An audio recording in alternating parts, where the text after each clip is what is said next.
Most High put together. We gon' see. In times. Serpents lurking, watchers watching, y'all should rally, stay on point. They lurking. We under the covenant, we ain't got no other choice. Gird your loins up, armor up, cause it's time for war. We the generation that's gon' get on one accord. Serpents lurking, watchers watching, y'all should rally, stay on point. We under the covenant, we ain't got no other choice. Gird your loins up, armor up, cause it's time for war. Did you know that the idea of birthday parties, candles, and gifts actually began as a way to honor deities, not people? In fact, for centuries, early Christians refused to celebrate birthdays altogether. Why? Because they believed birthdays had a dark satanic origin rooted in ancient paganism and superstition. Stick around, because what we uncover today might change the way you see this tradition. And at the end, we will answer the old age question. Can Christians celebrate birthdays knowing the origin? This is in regard to the Satanic Bible and birthdays. Realize, Satanic Bible and birthdays. So it reads, there is an affinity of such commemoration among the wicked as recorded it in the Satanic Bible. So birthdays is recorded in the Satanic Bible. So let's see what that Satanic Bible says about birthday. It said the highest of all holidays in the Satanic religion is the date of one's birthday. Is the date of one's own birthday. The highest of all holidays, in the Satanic religion, not in the godly religion, in the Satanic religion, is the date of one's own birthday. This is in direct contradiction to the holy of holy days of other religions, which deify a particular God who has been created in a anthropomorphic form of their own image, therefore showing the ego is not really buried. The Satanists feel, why not really be honest, and if you are going to create a God in your image, why not create that God as yourself? So in the Satanic religion, birthday is considered the highest holiday because why? You are worshiping the self. You follow? That's where that's the origin of this. It reads, every man is a God if he chooses to recognize himself as one. So the Satanists celebrate his own birthdays as the most important holiday of the year. Who celebrate their birthday? The Satanists celebrate their birthday as the most important holiday of the year. The scripture says, choose none of their ways. It reads right here, of course, early Christians did not celebrate birthdays, nor did the early Jews, nor have real Christians ever celebrate Halloween. So it's jumping up into something else. But people, it is known that we never celebrated our birthday. This was not our custom. Follow, give me Matthew 15, verse 2. The book of Matthew, chapter 15, verse 2. Why do the disciples... Give me verse 3, sorry. Verse 3. But he answered and said unto them, why do ye also transgress the commandment of God by your traditions? There are so many things in our lives that we do without even being consciously aware of why we do these things. For example, some of the habits that we've built up over time, or even traditions. And a lot of these things just come into our lives really early on in our childhood. So we don't actually realize and understand the true meaning of why we do these things. And if we do, we're trusting in people like our parents, teachers, and other people to give us explanations of why we do these things. And they themselves may not even know why, or maybe they just oversimplify it because they assume that we don't understand its full meaning. So in this video, I'm going to explain the origins of why we celebrate birthdays, but also answer 5 very important questions, like why we celebrate them, why we always eat cake at these events, why we blow out candles, why we give gifts, and why we sing the song Happy Birthday to You. The celebration aspect of birthdays can be dated all the way back to ancient Egypt in 3000 BCE.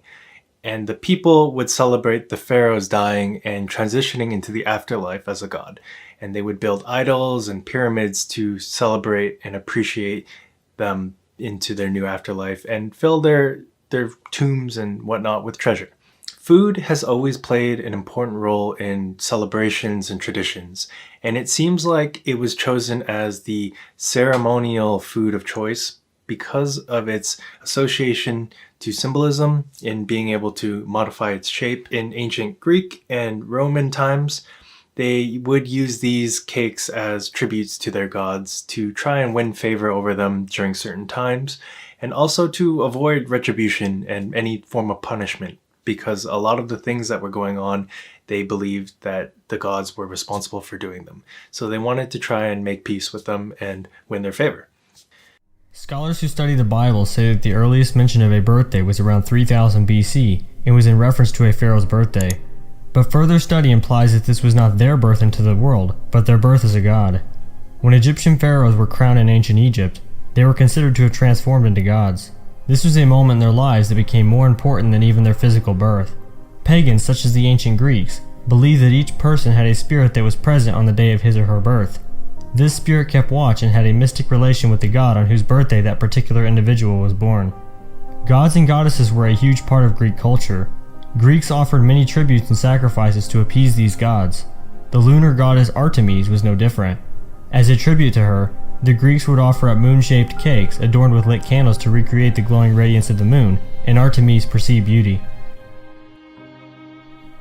The candles also symbolize the sending of a signal or prayer. Blowing out the candles with a wish is another way of sending that message to the gods.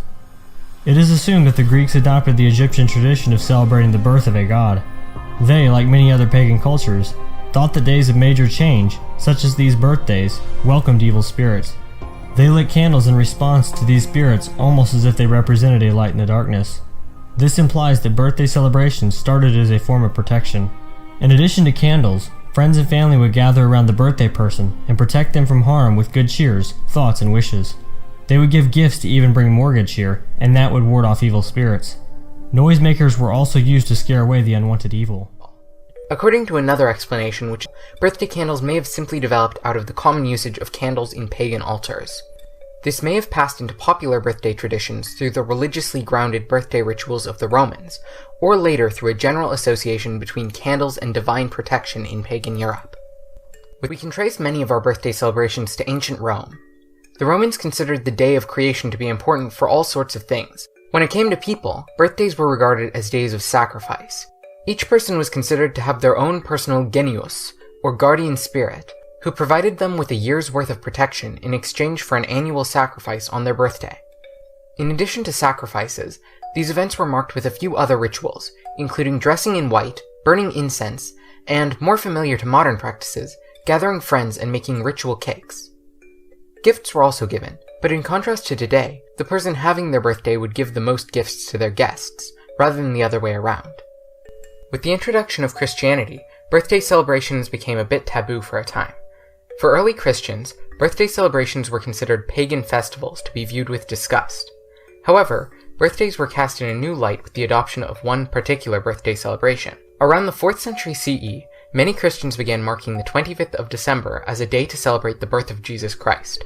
Over time, this gave rise to celebrating the birthdays of lesser figures within Christianity, such as patron saints. In many cases, Roman birthday practices were adopted to celebrate these birthdays of saints, including things like gift-giving and gatherings. Monarchs too began celebrating their own birthdays, often with festivities such as feasts or tournaments. With all of these important figures having their births celebrated, it was only a matter of time before the common people started to treat their own personal birthdays as worthy of celebration. Especially after the Enlightenment, when the use of a universal calendar became more widespread, the ideals of personal freedom were popularized, and a new middle class between peasants and nobility who had money to spare began to grow more prominent.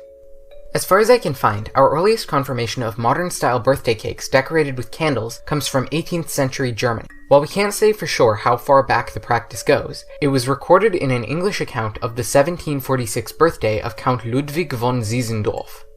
According to the author, there was a cake as large as any oven could be found to bake it, and holes made in the cake according to the years of the person's age, every one having a candle stuck into it, and one in the middle.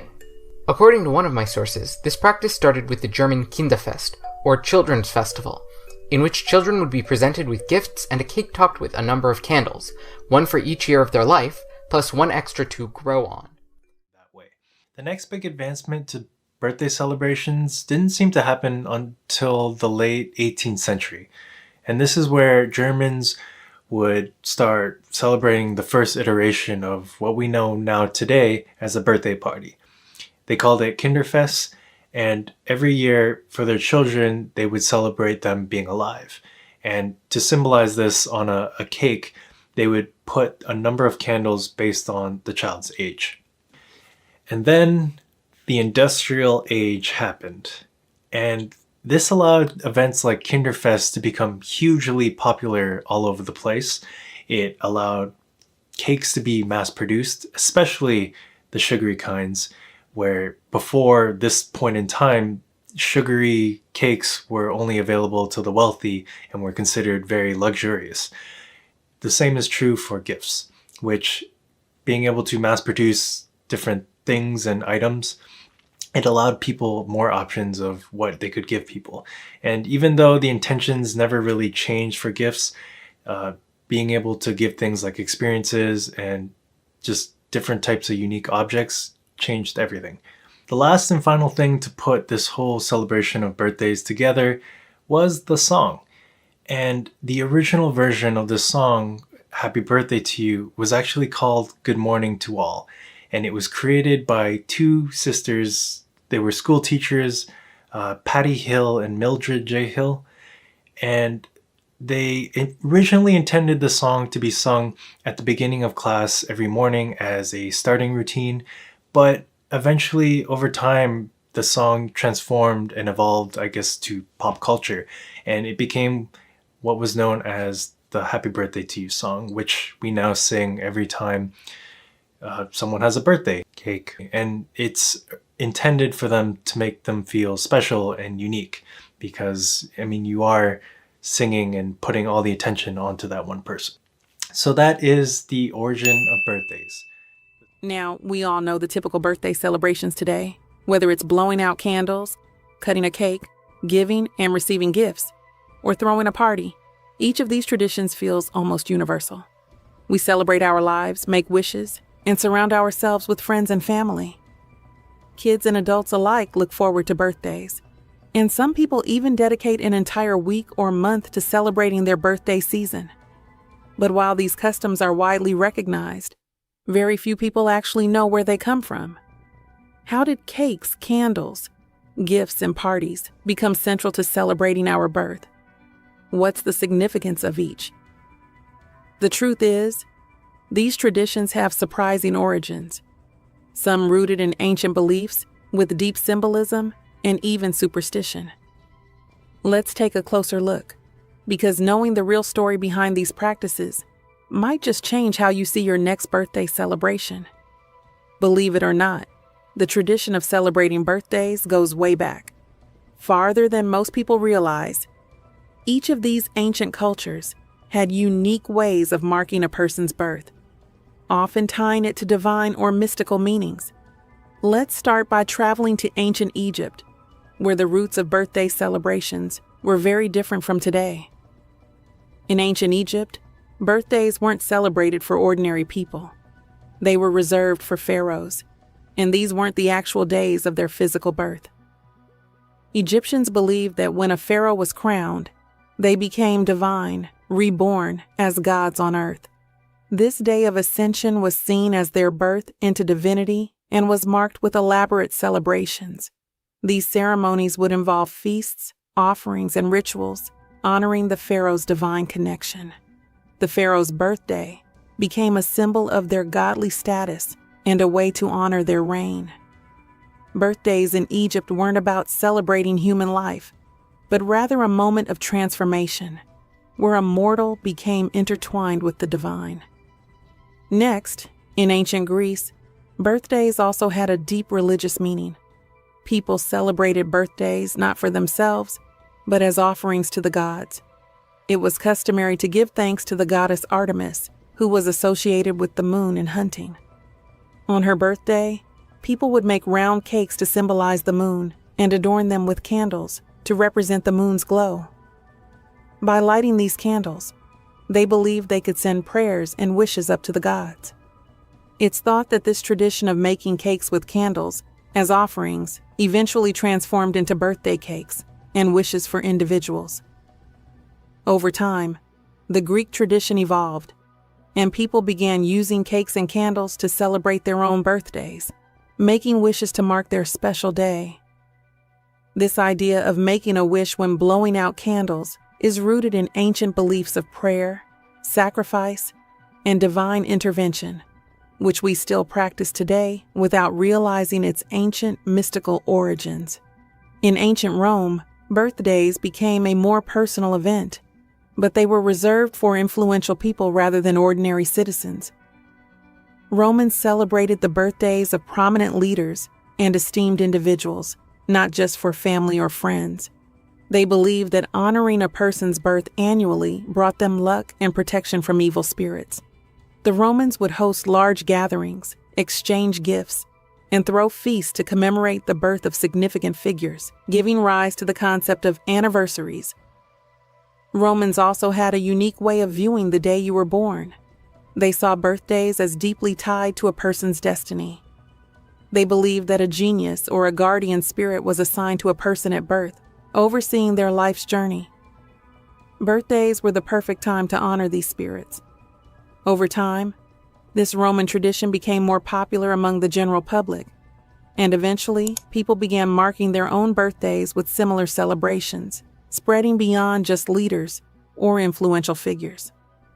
As birthdays began to be celebrated widely, traditions from ancient Egypt, Greece, and Rome gradually blended into the way we celebrate today.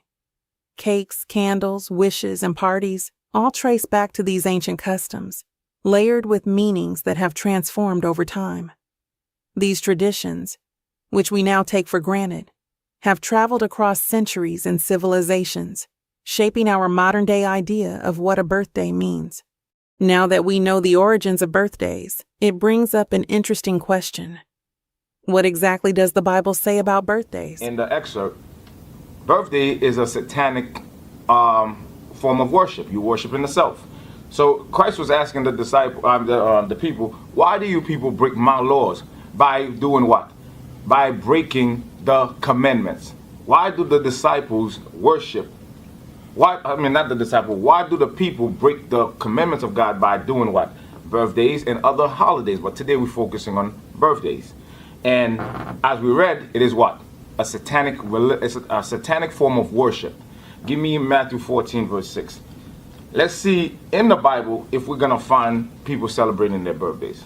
The book of Matthew, chapter 14, verse 6. But when Herod's birthday was kept, the daughter of Herodes danced before them and pleased Herod. Stop. When Herod's birthday, was Herod a Jew? No. He was an Edomite that was ruling over the Jews. So on his birthday, he celebrated his birthday. Why? Because he was a heathen. On his birthday, let's see what happened. Verse 7. Whereupon he promised with an oath to give her whatsoever she would ask. And she, being before instructed of her mother, said, Give me here John the Baptist's head in a charger. And the king was sorry. Nevertheless, for the oath's sake, and them which sat with him at meat, he commanded it to be given her. And he sent and beheaded John in the prison. So John the Baptist was murdered on Herod's birthday. That's what happened on the heathen's birthday. You're not going to read the Bible where you see righteous Israelites celebrated their birthday. Not happening. Give me the book of Genesis chapter 40 verse 20. The book of Genesis chapter 40 verse 20. And it came to pass the third day, which was Pharaoh's birthday. Which was whose birthday? Pharaoh's birthday. Was Pharaoh an Israelite? No. Pharaoh was an Egyptian, a heathen. Read, on his birthday. That he made a feast unto all his servants. And he lifted up the head of the chief butler and of the chief baker among his servants. And he restored the chief butler unto his butlership again. And he gave the cup into Pharaoh's hand. But he hanged the chief baker, as Joseph had interpreted to them. So if you notice something, on the heathen's birthday, people die. You got two references of people celebrating their birthday, two heathens. Herod, John died. This time, the butler died. You follow? So those two examples of birthday has nothing to do with us. How did we get to that level? Let's go. 1 Maccabees chapter 6, verse 1. How did we get to the level where we worship, we following the custom of the heathen? Read. Give me the book of 2 Maccabees chapter 6 verse 1. The book of 2 Maccabees chapter 6 verse 1.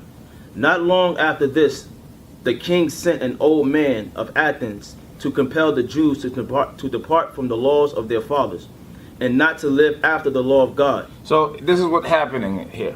In captivity, they sent people to compel us to depart from our laws and to do what? Follow after their laws.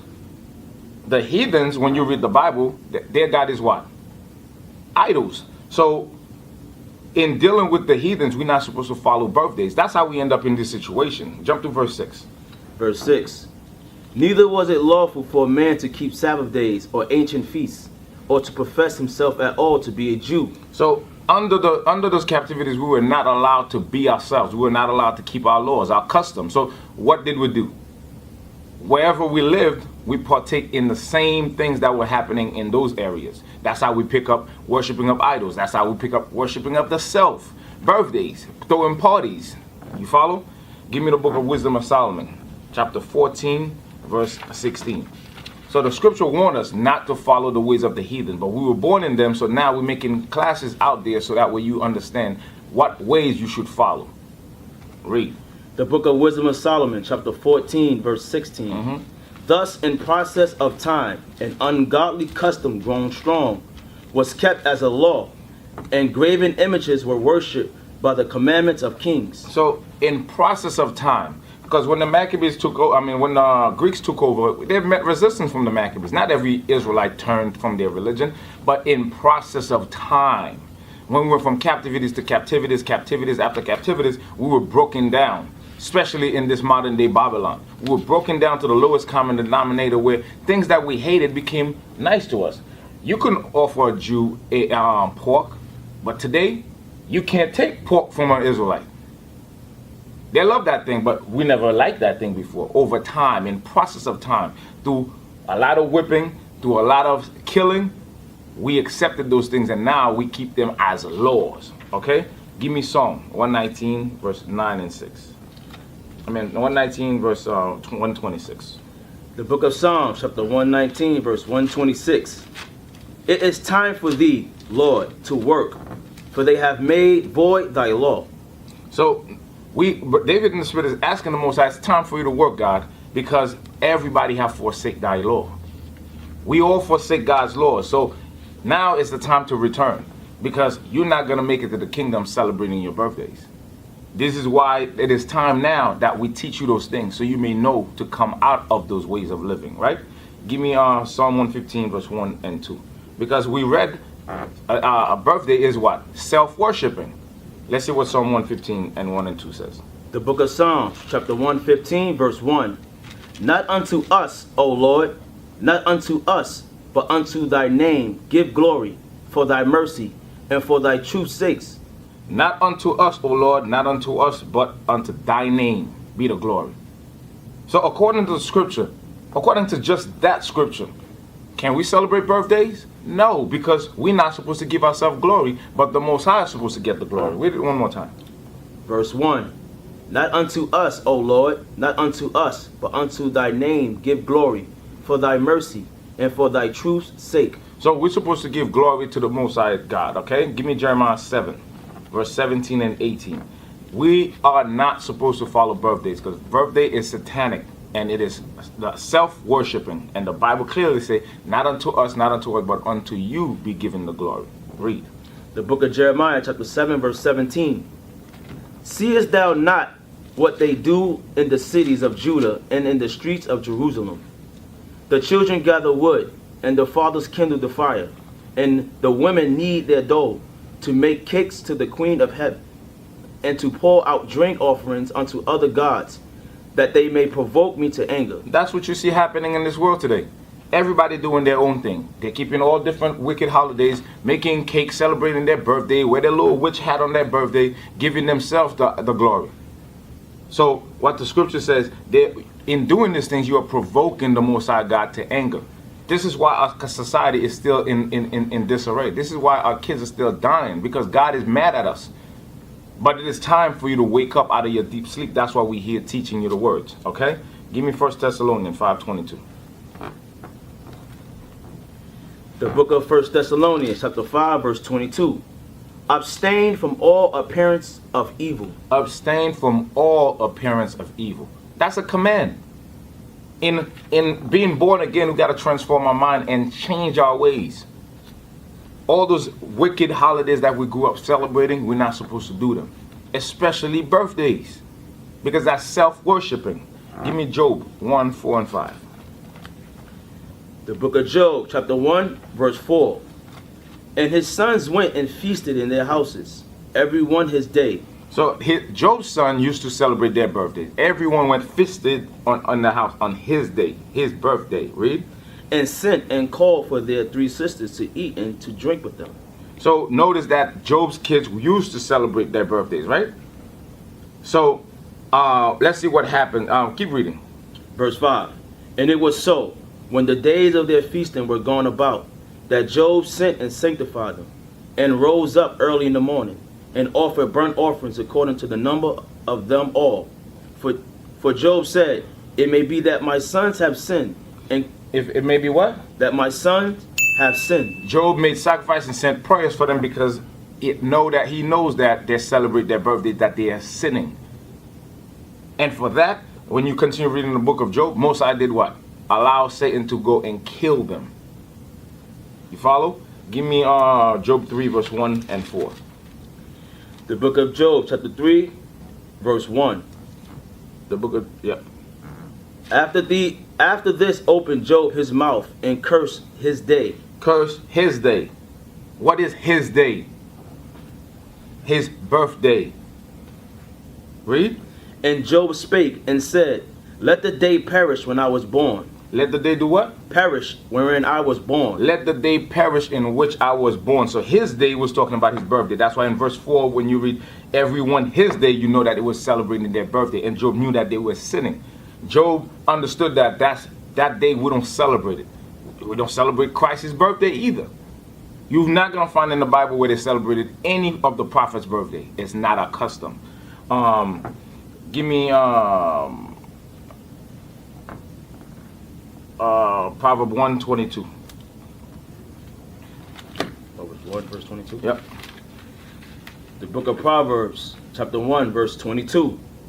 How long, ye simple ones, will you love simplicity, and the scorners delight in their scorning, and fools hate knowledge? So the scriptures say how long you're going to remain in that simplicity. How long you're going to keep giving yourself the pump. How long you're going to give yourself the glory. If you remain that, then you're a fool, because only fools hate knowledge. Knowledge is keeping God's laws. And we've given you this knowledge to what? Pull you out of, worshiping of the self, to pull you out of witchcraft. Read. Turn ye at my reproof. Behold, I will pour out my spirit unto you. I will make known my words unto you. So the scriptures asking you to turn at the reproof of the Most High God, because these scriptures I just brought out, they're not my own word. They are the words of the Most High God. And according to scriptures, as we just proved to you, birthday is satanic. And Most High is asking you to turn at his reproof. And if you do so, then he will make his word known unto you. So with that, we're going to end it, and we're going to say shalom. We hope that you get something from this class. Stop celebrating your birthday.